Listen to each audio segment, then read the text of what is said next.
Good evening and welcome to News Review. This week, Royal Air Maroc launched a new Tangier to Gibraltar service with flights starting on the 29th of March next year. This was announced at the airline's headquarters in Casablanca by the Minister for Tourism and Transport, Neil Costa.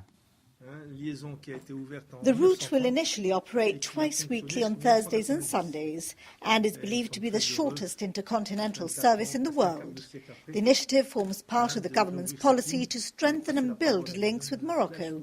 Well, Christian, of course, the government is extremely excited about the fact that we're opening links between Tangier and Gibraltar. As you also know, Gibraltar has had historically links with Morocco since the 1930s, and specifically with Tangier. This opens up fresh opportunities for tourism and leisure, but also, as I mentioned to you earlier today, the fact that this is part of a wider strategy by the government, not just to develop touristic links, critical as those are, but also to promote links in terms of financial services and business opportunities. Well, we've had flights to Casablanca that folded within months. More recently, flights to Marrakesh suffering the same fate. Why do you think this one will be any different? I may take your points in turn. The first one, I believe, related to a route that started in 1999 with an airline that was private. That was well before my time, so I could not tell you why the particular route failed. Certainly in respect of the Marrakesh flight, as I've said before, in fact, to GBC, that was a private venture, and therefore that question will have to be asked them. As you know, the extent of the government involvement at that was simply to support them with marketing. The government and Royal Air Maroc have been in negotiations for months. During this time, they say, there's been plenty of data sifting and number crunching. Market research looking at the target audience has also been carried out. It's very important to remember that the airport is in fact a gateway not just to Gibraltar but to Europe, and that if you analyse the data today, it shows that around 60%, slightly less, but around 60% go into Spain and 40% stay in Gibraltar.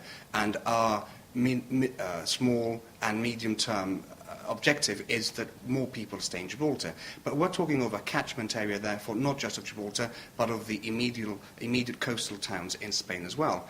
And when you look at the Tangier and the Moroccan aspect, you can fly now from Gibraltar to Tangier and also from Tangier to Casablanca. That will mean that the catchment area in terms of Morocco is extremely large, and people that fly from Gibraltar to Tangier as a one-stop and then to Casablanca, from there, with the Royal Air Maroc network, they can also fly to other parts of the world. And the timings have been chosen precisely so that people can take advantage of that opportunity. So just how important is a free-flowing frontier for the success of these ventures? Well, as I just said, the fact that 60% of passengers go into Spain means that we do want a free-flowing frontier. But very interestingly, notwithstanding the actions, as you know, which are disproportionate and we say illegal at the border, the number of people using the airport and going to Spain has not lessened, even though the Spanish government has tried their very best. The government is confident Gibraltar can cope with an increase in flights even before the airport tunnel is completed. The initial contact for this initiative was number 6. When it comes to air travel initiatives, the Minister for Tourism and Transport continues holding his cards close to his chest. Well, Kristen, I think it's fair to say that the government has moved quite expeditiously in terms of air route development. We have a new Birmingham route, we announced a new Bristol route for next year, and now we've announced a Gibraltar-Tangier route also for the end of March of next year. So that averages 1 new air link per year.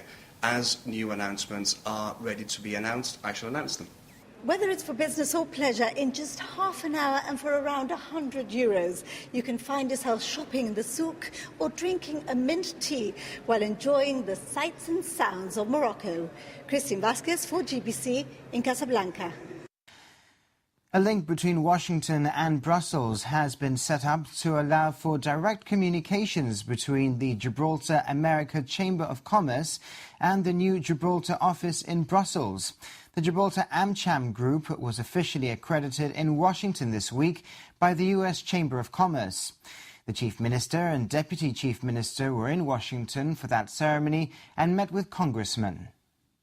Imagine the opportunity that opens up now. The American Chamber of Commerce is the largest lobby group in the United States, and it is also one of the largest organizations in the United States. It has many members throughout the United States and affiliated chambers of commerce around the world. And we now get the opportunity to use the AmCham as a showcase for Gibraltar. I mean, for example, they have a monthly magazine that will likely feature the new AmCham, which is District 117, and will explain what it is that Gibraltar does. It's a great opportunity to use the AmCham as the shop window for what Gibraltar can do. The American Chamber of Commerce has an important link in Brussels.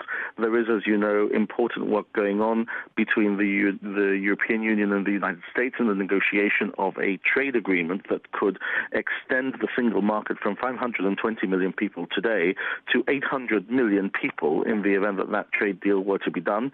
And, of course, Gibraltar has an opportunity to tap into that single market. We already have access to the 520 million in the single market in the European Union.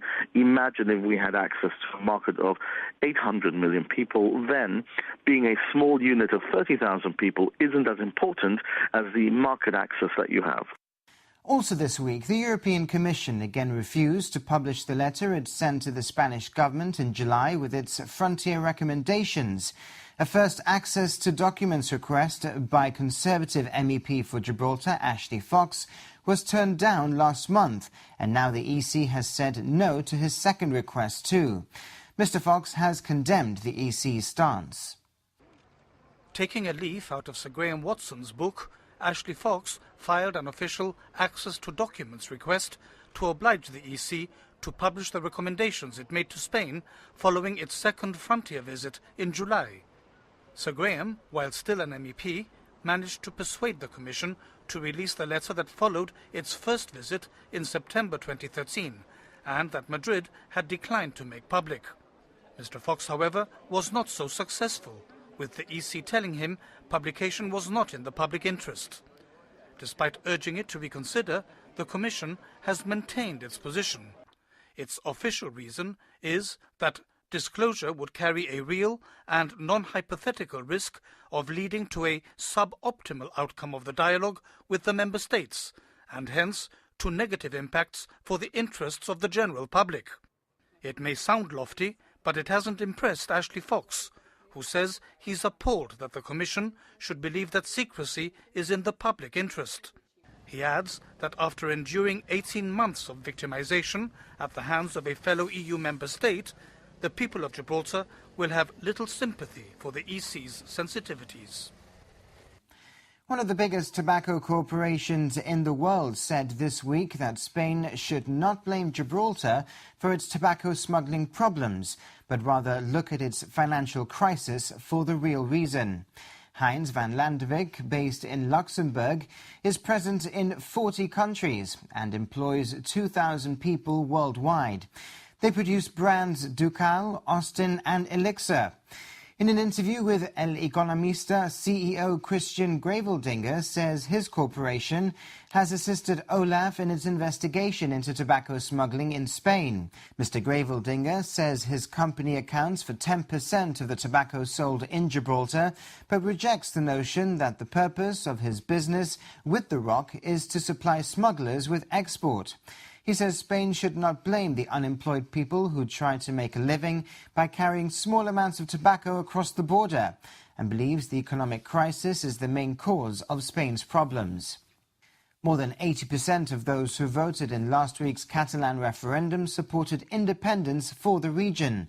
Over 2 million people voted in the unofficial ballot, which has not been recognized by the Spanish state. Over 1,300 polling stations operated throughout the day yesterday, with a turnout of around 37% of the 5.4 million eligible voters. They answered 2 questions: whether Catalonia should be a state and whether they wanted that state to be independent. Over 80% voted yes to both. The ballot was put together and run by over 40,000 volunteers after Spain's Constitutional Court ruled out holding a formal referendum. On Saturday, Prime Minister Mariano Rajoy said while he is in charge, nothing will threaten Spain's unity, dismissing the vote as no referendum or consultation and adding it would have no effect. The Catalan leader, Artur Mas of the Convergència i Unió alliance, called the poll a complete success and a lesson in democracy, which has demonstrated that Catalonia wants to rule itself. Mr. Mas asked the people, the media and the democratic governments of the world to help the Catalan people decide their political future. And we'll be back with more of this week's news after this break.